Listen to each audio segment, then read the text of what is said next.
మమ్మల్ని అందరినీ ఎంత ఇబ్బంది పెట్టారంటే, ఒక సగటు మనిషి దగ్గర నుంచి దేశం మొత్తం ఆయన ఆలోచనల్ని ఆదర్శంగా తీసుకొని పాలసీ మేకింగ్ అయ్యే ఒక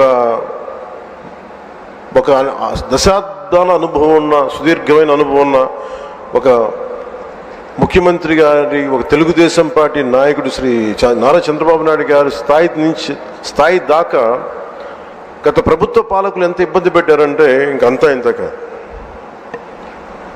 ఎంత వికృతంగా తయారయ్యారంటే, ఏదైనా మాట్లాడాలంటే భయం.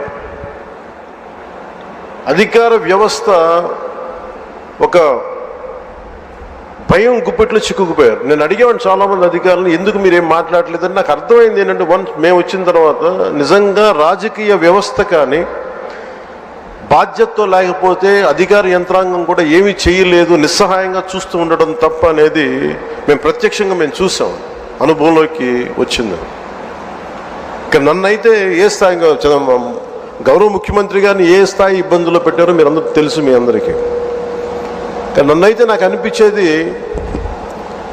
వైజాగ్లో, విశాఖపట్నంలో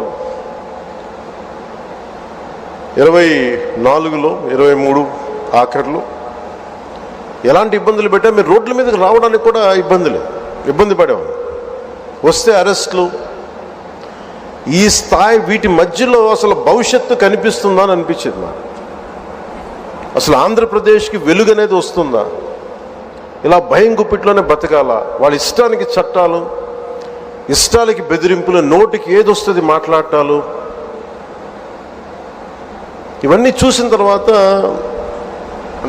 ముఖ్యంగా ఇక్కడ చాలామంది ఉన్నతాధికారులు అందరూ ఉన్నారు, నియోజకవర్గ అధికారులు ఉన్నారు, శాసనసభ్యులు మీరందరూ ఉన్నారు. కాబట్టి అది జరగకుండా కనుక, కూటమి ప్రభుత్వం రాకుండా కనుక ఉండుంటే ఎలా ఉండేది ఆంధ్రప్రదేశ్ని ఒకసారి మన అందరం కూడా ఒకసారి ఆలోచించాలి వన్స్న.